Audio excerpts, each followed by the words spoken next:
Welcome, everyone. We're having our table talk with Pastor John again, and this time we're changing gears. Yep. We have a mini series of 3 weeks Yes. about generations. Yeah, generations and how, we were talking about this before on staff. A lot of times churches don't slow down and talk about how even we deal with expectations related to how our faith works as we enter into a different phase or season in life. And so we wanted to slow down and talk about how does faith change when you get married or not married? How do you pass the faith down to the next generation?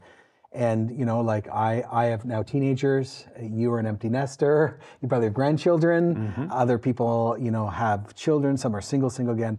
How does even all of that affect how we walk with Jesus? So it's just trying to help us do this thoughtfully and well and avoid, I would say, guilt, inappropriate shame, or apathy. Right. Okay. That's quite a trio. It is, the unholy trinity, one of them. Yeah. Okay.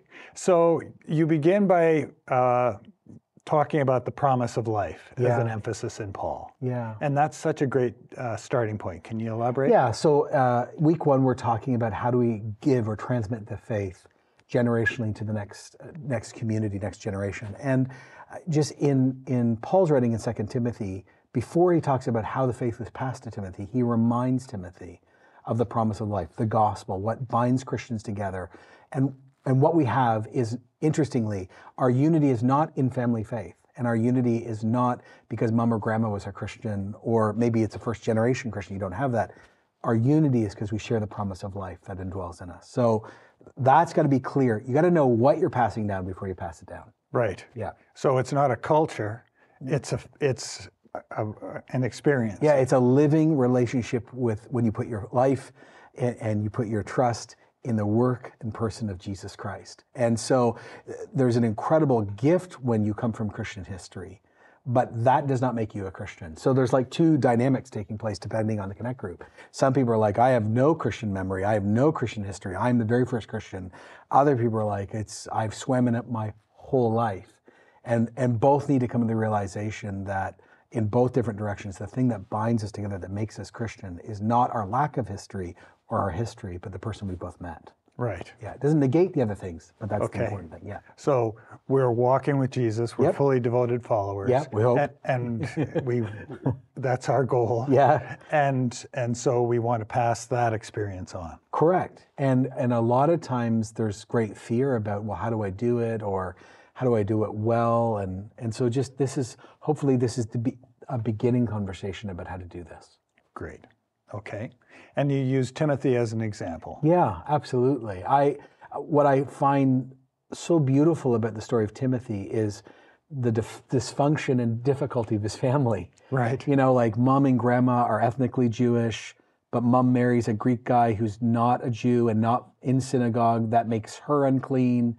Timothy then is ethnically Jewish to everyone else, but actually isn't circumcised, so actually he's not saved according to Jewish communities. So it's like this whole mixed bag, and in the middle of this, it seems like grandma and mom, though they're probably not in synagogue a lot, probably not allowed to be in synagogue, they seem to be reading the Old Testament, and then they hear the good news of Jesus, and they encounter him, and they join the Christian community, and then say, Timothy, we want to introduce you to the fulfillment of our faith. Right. And so you get these 3 generations. Yeah, you got grandma, mom, and son. And interestingly, though, not dad, it would seem. Yes. Yeah. Right. So it's something that was in him, but it was something that was passed on. Yeah, exactly. And part of that was through family example. Yeah. And you seem to emphasize there that the scriptures were a really important thread. Yeah, like it would seem, because of what we read in Acts, in 1 Timothy and 2 Timothy, that in this context, they were reading the Bible together. Obviously, this was part of how the lights turned on for Timothy, and which is one aspect. It's not the aspect. That's one critical aspect to this for sure. Okay. And it's also a foundational aspect. It is. It's like it's starting to share that worldview, but also, it's not just the family. It would seem that Eunice and Lois end up joining a church gathering of some sort, and Timothy gets exposed to that too. So it's sort of like a double handshake taking place. Right. So he needed to hear mom and grandma reading the scriptures at home. Yeah, and hearing how they encountered Jesus. And he needed to hear one of the men in church sharing about the promises that meant a lot to him. Yeah, it seems like Paul ends up connecting to him, but it seems there's another group of men and women that we don't know about that are also around him at that same time. Right, right, because he was already a part of the community. He already had a reputation as an active disciple. By the time we get to 2 Timothy, I mean, just because it's a cultural difference, he might have been like 35 years old, right? It's a very different worldview on what is youth. But anyway. Right. Yeah. Okay. So he had all that faithfulness, and that's something we want to learn from and model. Yeah. And then you help us to process the challenge. Right.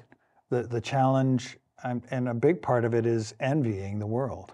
Yeah, so I think there's 2 or 3 things, and hopefully you've all been able to listen to the message. If not, please go back and do it. I think one of the things is we who have Christian memory, we who've grown up in Christian environments, sometimes get really angry that we didn't have our chance to do a lot of bad things and then come back to Jesus. And I think there needs to be a wholehearted honesty with Jesus where we say to him, I'm pretty pissed off about that. I'm angry about that. I wish I had my time. My friends all had the time.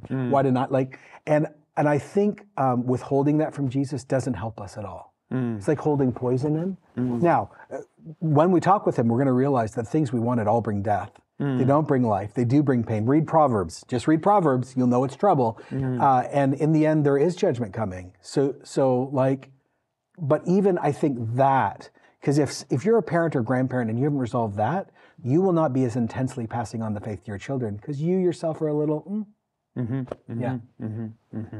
So you really want to see the faith as the pearl of great price. Yes, and also admitting that, you know what, parents and grandparents and churches mess up a lot. And some of them mess up really bad. So that's not to excuse where they messed up really bad. But this idea in culture where it better be like amazing and perfect or it's wrong isn't just, it's not sustainable. We only work for the guy. We're not the guy. We want to become like the guy. Right. But so you know, as I told my own story, when's the last time you actually, if you have Christian memory, thanked God that his hand worked through all of that anyway? It's important to be thankful. Right, right. So you're speaking to grandparents. Yeah, and I heard you, by the way. Yeah, all right. You know, I was thinking of those 3 little grandbabies. Yeah. And you're speaking to parents. Yeah.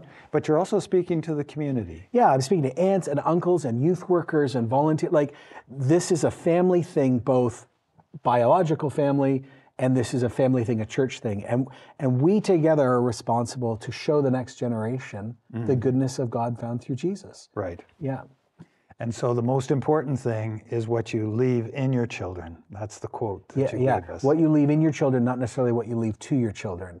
And again, as you talk in Connect Group, I want to, because I ended with a few things. Like, talk about, have you told your children or grandchildren or younger kids in your life? Younger kids can be 18-year-olds, by the way. Have you told them how you met Jesus? Do you model praying with them or reading the Bible? Do you talk about what you struggle with? Like, maybe I'll just end with this. Don't be afraid to tell them that you struggle. Don't be afraid of doubt.